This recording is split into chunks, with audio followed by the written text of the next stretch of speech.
Hello guys, I am Devraj. Welcomes you on Dev Talk. दोस्तों आज हम the cold war era के जो इम्पोर्टेंट एमसीक्यू से उनके बारे में हम डिस्कस करेंगे। और आपको मैं पहले बता दूं कि चैप्टर जो आपकी कंटेम्प्रेरी वर्ल्ड है 12th की जो पॉलिटिक्स की बुक आपकी उसका जो चैप्टर है फर्स्ट बुक जो पार्ट है उसका जो कोल्ड वॉर एरा जो चैप्टर है इसमें से आपको टोटल 6 मार्क्स के क्वेश्चंस आने वाले। कितने आने वाले? 6 मार्क्स के द कोल्ड वॉर एरा से। कोल्ड वॉर एरा के साथ एक और टॉपिक आपका है नाम नॉन अलाइनमेंट मूवमेंट या नॉन अलाइंड मूवमेंट। तो ये दोनों से मिलकर आपको 6 मार्क्स के क्वेश्चंस आने वाले हैं। हम कोशिश करेंगे कि इस चैप्टर से सारे क्वेश्चन आपसे बने, टर्म फर्स्ट एग्जामिनेशन में पॉलिटिकल साइंस से बने, और इसको लेकर हम डिस्कस करेंगे। चैप्टर को पूरा क्वेश्चंस हम कवर करेंगे, हर चैप्टर्स के करेंगे। जो आपको टोटल 6 चैप्टर्स आने वाले हैं पार्ट ए और पार्ट बी से, उन सबको हम कवर करेंगे। सभी के वीडियोस के लिंक आपको डिस्क्रिप्शन में मिल जाएंगे, आप वहां से देख सकते हैं। तो आते हैं हम पहले क्वेश्चन की ओर। पहला क्वेश्चन आपका है which two ideologies were involved in a conflict during the cold war era. सीधा सिंपल क्वेश्चन है कि वो कौन कौन सी जो 2 आइडियोलॉजी यानी विचारधाराएं थी जो जब कोल्ड वॉर चल रहा था, शीत युद्ध चल रहा था, उस शीत युद्ध में इन्वॉल्व थी या शामिल थी। आपको ये बताना कौन कौन सी आइडियोलॉजीज थी। ऑप्शन आपको दे रखा है A communism and capitalism, monarchism and capitalism, communalism and capitalism and none of this. कौन सी वो 2 आइडियोलॉजीज है जो इसमें इन्वॉल्व थी, ये पूछा गया है। तो जिसका राइट आंसर है वो है आपका ऑप्शन नंबर ए कि जो आइडियोलॉजी है कम्युनलिज्म, या इसको हम कह सकते हैं दोस्तों सोशलिस्ट। क्या कह सकते हैं? सोशलिस्ट आइडियोलॉजी थी, साम्यवादी आइडियोलॉजी थी वो, और कैपिटलिस्ट पूंजीवादी। ये दोनों आइडियोलॉजी, दोनों विचारधाराओं की ये लड़ाई थी और ये दोनों आइडियोलॉजी इसमें इन्वॉल्व थी। आपको बताऊं मैं कि जो कम्युनिस्ट आइडियोलॉजी है या क्या सोशलिस्ट आइडियोलॉजी है या जो कम्युनिज्म आइडियोलॉजी है ये आपकी यूएसएसआर की थी, और जो आपकी कैपिटलिस्ट आइडियोलॉजी है ये आपकी यूएसए की थी। तो ये भी आपको याद रखना है। Next question is here which organisation came into existence in April 1949। कौन सा ऑर्गेनाइजेशन था जो अप्रैल 1949 में बना था, आपको ये बताना है। ऑप्शन आपको दे रखे हैं सेटो, सैंटो और नाटो। सेटो का मतलब है South east Asian treaty Organisation, CENTO का Central European Nation Treaty Organisation, NATO का है नॉर्थ अटलांटिक ट्रीटी ऑर्गेनाइजेशन, और वार्सो पैक्ट था। तो कौन सा इसका राइट आंसर है जो अप्रैल 1949 में बना था? इसका राइट आंसर दोस्तों नाटो। जो नाटो था आपका वो अप्रैल 1949 में बना था। नाटो का फुल फॉर्म में है नॉर्थ अटलांटिक ट्रीटी ऑर्गेनाइजेशन। क्या है? नॉर्थ अटलांटिक ट्रीटी ऑर्गेनाइजेशन, और ये बना था 1949 में। अब नाटो को लीड कौन कर रहा था? तो नाटो को लीड कर रहा था आपका USA, United state of America. इसमें कौन कौन शामिल था? तो आपको याद होना चाहिए इसमें जो कंट्री शामिल थी वो थी आपकी यूके, फ्रांस, जर्मनी, ये सब इसमें शामिल थे। आपको याद रखना है। ये यूएसए था उसका मिलिट्री अलायंस था एक तरह का। अब वार्सो पैक्ट की बात करें तो नाटो का तो हमने जान लिया। जो वार्सो पैक्ट है आपका ये 1956 में बना, 1955 में बना। और जो वार्सो पैक्ट है आपका, ये वार्सो पैक्ट यूएसएसआर जो था आपका, इस यूएसएसआर की लीडरशिप में बना था। ये नाटो को काउंटर करने के लिए बनाया गया था और इसको लीड आपका यूएसएसआर कर रहा था। Next question is here the Warsaw Pact was lead by, मैंने अभी बताया आपको वार्सो पैक्ट को सोवियत यूनियन यूएसएसआर लीड कर रहा था। Next question which of the following country was not a NATO member. कौन सी इनमें से कंट्री है जो नाटो की मेंबर नहीं थी? ऑप्शन है जर्मनी, द चेक रिपब्लिक और फ्रांस, इंडिया। जर्मनी भी थी, मैंने बताया था आपको, फ्रांस बताया था, चेक रिपब्लिक है, ये भी नाटो का मेंबर था, लेकिन जो आपको इंडिया था, भारत जो था, वो नाटो का मेंबर नहीं था। और आपका इंडिया ना तो नाटो का था और ना ही वार्सो पैक्ट का भी मेंबर नहीं था। इंडिया किसका मेंबर था? तो आपको याद होना चाहिए, इंडिया ने बनाया था नाम नॉन अलाइन मूवमेंट और उसका मेंबर इंडिया था। Next question is here, the western alliance was headed by, western alliance को कौन हेड कर रहा था, कौन उसको लीड कर रहा था, सीधा सवाल। तो इसका right answer option number A, United state. अब दो अलायंस थे, एक आपका था वेस्टर्न अलायंस और एक आपका था ईस्टर्न अलायंस। वेस्टर्न अलायंस मैंने कहा आपका यूएसए, जो यूएसए था वो लीड कर रहा था, और जो आपका ईस्टर्न अलायंस था इसे यूएसएसआर लीड कर रहा था। अब इसे वेस्टर्न अलायंस क्यों कहते हैं? ये एक्चुअली में जो यूरोपियन कंट्रीज थी, उसकी जो वेस्ट साइड की कंट्रीज थी, उनने अमेरिका के साथ, यूएसए के साथ मिलकर एक अलायंस बना लिया था, मिलिट्री अलायंस, जिसे हम कई बार नाटो के नाम से जानते हैं। और इसीलिए वेस्ट की कंट्री थी अधिकांश इसमें शामिल, इसे वेस्टर्न अलायंस कहते हैं। ईस्टर्न अलायंस यानी कि जो यूरोप है और यूरोप की जो ईस्ट की कंट्रीज थी वो ईस्टर्न अलायंस में शामिल थी। और ईस्टर्न अलायंस एक मिलिट्री अलायंस था जिसे हम वार्सो पैक्ट के नाम से भी जानते हैं, जिसे यूएसएसआर लीड कर रहा था। थोड़ा सा ये याद रखना, नाटो को लीड, यानी नाटो को हम वेस्टर्न अलायंस कह सकते हैं, वार्सो पैक्ट को हम ईस्टर्न अलायंस कह सकते हैं। वार्सो पैक्ट को यानी कि जो ईस्टर्न अलायंस था उसको लीड यूएसएसआर कर रहा था, और जो वेस्टर्न अलायंस था उसको यूएसए कर रहा था। तो नेक्स्ट क्वेश्चन की ओर हम बढ़ते हैं, और नेक्स्ट क्वेश्चन दे रखा है, the island country that receive both diplomatic and financial aid from Soviet Union was. क्या कहा गया? The island country was country that receive both diplomatic and financial aid from the Soviet was. क्या कहा गया है? वो कौन सी आइलैंड कंट्रीज थी, द्वीपीय देश था, जिसको दोनों कंट्री से, किससे? यूएसए, सॉरी, जिसको सोवियत यूनियन से क्या मिल रहा था? फाइनेंशियल और डिप्लोमेटिक मदद मिल रही थी। ये पूछा गया, डिप्लोमेटिक और फाइनेंशियल एड मिल रहा था सोवियत यूनियन से। कौन सी कंट्री है? ऑप्शन आपको दे रखा है Japan, Cuba, Sri Lanka, Norway. Right answer इसका ऑप्शन नंबर बी है दोस्तों, क्यूबा। हमने पढ़ा था क्यूबन मिसाइल क्राइसिस 1961 में। तो क्यूबा एक ऐसी कंट्री थी जो अमेरिकन, जो आपका अमेरिकन कॉन्टिनेंट से उसमें थी, और वो रशिया की सपोर्टर थी, यानी यूएसएसआर की सपोर्टर थी। और यूएसएसआर सोवियत यूनियन था, उसको फाइनेंशियल और डिप्लोमेटिक एड कर रहा था, और इसी को लेकर क्या हुआ था? क्यूबन मिसाइल क्राइसिस हुआ था, आपको पता होना चाहिए। Next question, which one of the following is an agreement sign between two super power state in 1960? वो कौन सा एग्रीमेंट था जिस पर दोनों सुपर पावर, कौन कौन से? यूएसए एंड यूएसएसआर ने साइन किए थे उस एग्रीमेंट पर 1960 में।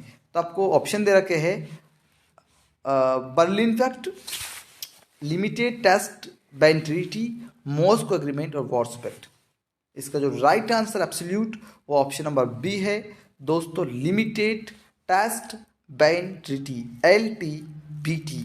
LTBT जो था इसको साइन किया था यूएसएसआर एज वेल यूएसए दोनों ने 1960 में। और इसका क्या ऑब्जेक्टिव था दोस्तों? तो इसका ऑब्जेक्टिव था जो आपके वेपन्स थे, जो आपके न्यूक्लियर वेपन्स थे, उनके टेस्ट पर रोक लगाना था, है ना। तो इसलिए LPT साइन हुई थी दोनों के बीच में, क्योंकि जिस प्रकार क्राइसिस बढ़ रहा था, प्रॉब्लम बढ़ रही थी, सिचुएशन चेंज हो रही थी, उसको लेकर दोनों कंट्री टेंशन में आ गए थे।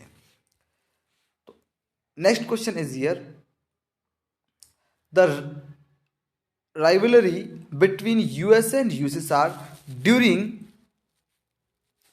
post Second World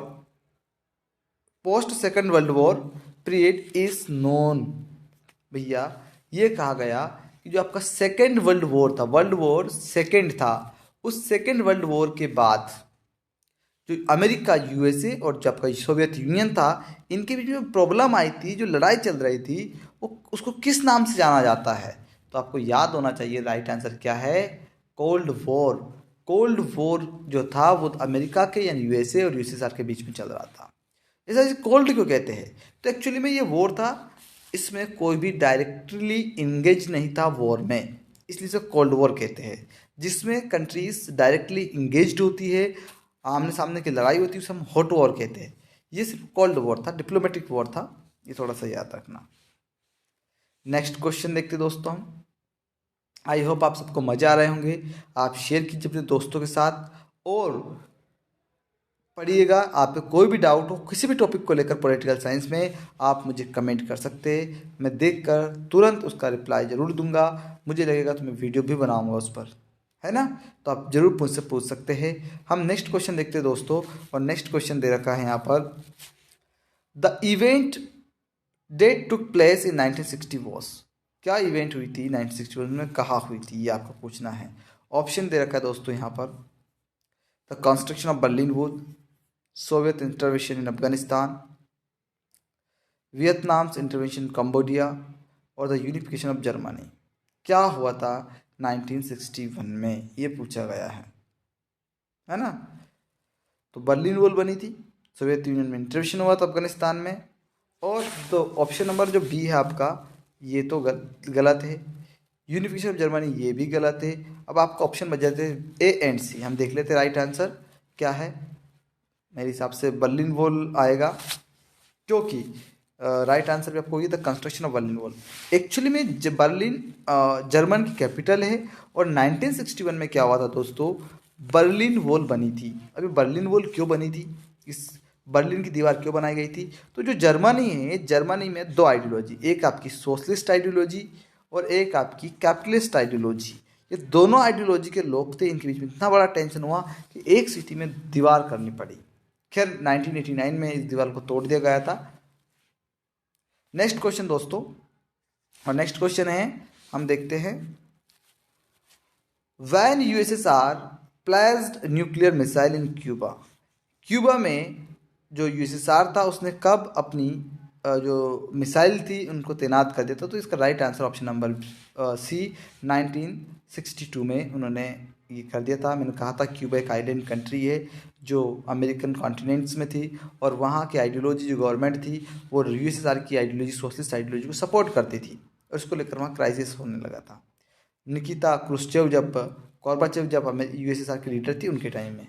तो next question is here, what is the full form of SEATO. SEATO का फुल फॉर्म क्या है, तो राइट आंसर इसका south east treaty organisation, south east Asian treaty organisation. Option number B is correct answer. Next question, एक minute दोस्तों, next question, what is the full form of CentOS.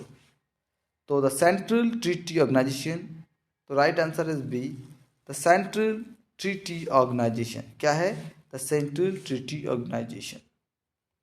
Next question is ये दोस्तों, after the second world war the world was divided into two blocks.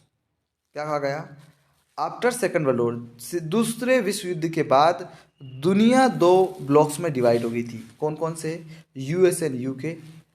Option देख लेते हैं हम थोड़ा से और, USSR and China, USA and USSR, Japan and Korea. क्या था, तो जो राइट आंसर ऑप्शन दोस्तों वो आपका ऑप्शन नंबर डी है, यूएसए एंड यूएसएसआर। आपको पता है आफ्टर वर्ल्ड वॉर सेकेंड के बाद क्या हुआ था, 1945 के बाद दुनिया में कोल्ड वॉर छिड़ गया। अब ये जो कोल्ड वॉर चला था आपका, ये दो कंट्रीज के बीच चला, एक आपका यूएसएसआर और एक आपका यूएसए। यूएसएसआर की आइडियोलॉजी सोशलिस्ट थी और यूएसए की आइडियोलॉजी कैपिटलिस्ट थी, और ये आइडियोलॉजिकल वॉर था दोनों कंट्रीज के बीच में, तो USA and USSR. Next question, the person that oppose new colonialism was.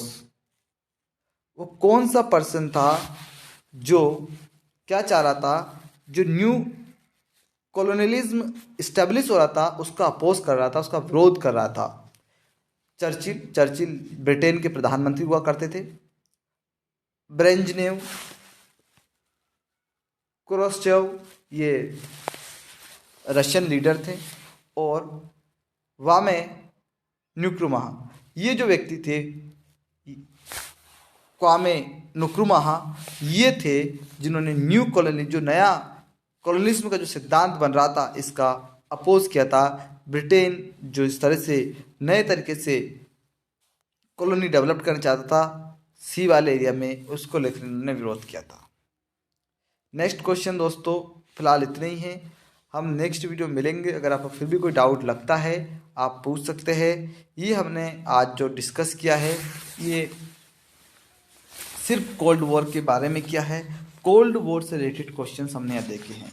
एक टॉपिक आपका छिड़ जाता है यहाँ पर जो भी बच रहा है वो है नाम, नॉन अलाइन मूवमेंट। एक्चुअली में नाम इंडिया की मदद से बना था। इससे रिलेटेड क्वेश्चंस हम कल डिस्कस करेंगे और इसका वीडियो आपको लिंक में मिल जाएगा। नाम से रिलेटेड सारे क्वेश्चंस आपको यहाँ मिल जाएंगे, तो डोंट वरी। दूसरा दोस्तों कोल्ड वॉर से संबंधित महत्वपूर्ण बातें जो मैं आपको बताना चाहता हूँ। Cold war after second world war के समय शुरुआत हुई और सेकंड वर्ल्ड वॉर के बाद ये एक तरीके का आइडियोलॉजिकल वॉर था जो दो कंट्रीज़ के बीच में मेनली चल रहा था। जो दो सुपर पावर थे, एक आपका अमेरिका यूएसए और एक आपका यूएसएसआर, उनके बीच में लड़ाई चल रही थी आइडियोलॉजिकल। जो आपका यूएसए था उसकी आइडियोलॉजी यूएसएसआर उसकी सोशलिस्ट थी और अमेरिका की कैपिटलिस्ट थी। दोनों के बीच में संप्रभुता यानी कि पावर की लड़ाई चल रही थी और उसको लेकर पूरा वर्ल्ड था वो टू पावर ब्लॉक में डिवाइड हो गया था। एक जो अमेरिका के धड़े में चला गया, दूसरा आपका सोवियत यूनियन के चला गया। जो सोवियत यूनियन के अंडर गया उसे हम ईस्टर्न अलायंस के नाम से जानते हैं। जो आपका अमेरिका के साथ गए कंट्रीज़ उनको हम वेस्टर्न अलायंस के नाम से भी जानते हैं। अमेरिका ने एक संगठन बनाया, मिलिट्री ऑर्गेनाइजेशन बनाया जिसको NATO, North Atlantic treaty organization के नाम जानते हैं। 1949 में बना था। उसके बाद में उसको काउंटर करने के लिए यूएसएसआर ने भी वार्सो पैक्ट या वार्सो ट्रीटी बनाई और उसमें कुछ कंट्रीज ने उसको ज्वाइन किया। ये भी एक प्रकार का मिलिट्री अलायंस था। तो इस प्रकार से आप समझ सकते हैं कोल्ड वॉर हमेशा कोल्ड वॉर था क्योंकि इसमें कभी भी कोई कंट्री डायरेक्टली इंगेज नहीं हुई। ये याद रखना, ये हॉट वॉर नहीं था। इंडिया किसी भी ग्रुप में या ब्लॉक में शामिल नहीं था, ना यूएसए के साथ था ना यूएसएसआर के साथ था। थोड़ा सा ये याद रखें। एक और वीडियो बनाएंगे, इस चैप्टर के 3 वीडियोस रहेंगे। एक पूरा आपको कोल्ड वॉर का मिला, एक आपको नाम से रिलेटेड मिलेगा और एक और में कुछ और क्वेश्चंस हम देखेंगे। तीनों के लिंक आपको इस वीडियो के इसमें मिल जाएगी। बाकी के चैप्टर के लिंक भी इस वीडियो में प्लेलिस्ट में आप देख सकते हैं। तो फिलहाल अभी के लिए इतना ही। आई होप आपको पसंद आया होगा। फिर हम मिलेंगे। जय हिंद, जय भारत। अगर आपको पसंद आए तो आप शेयर कर सकते हैं।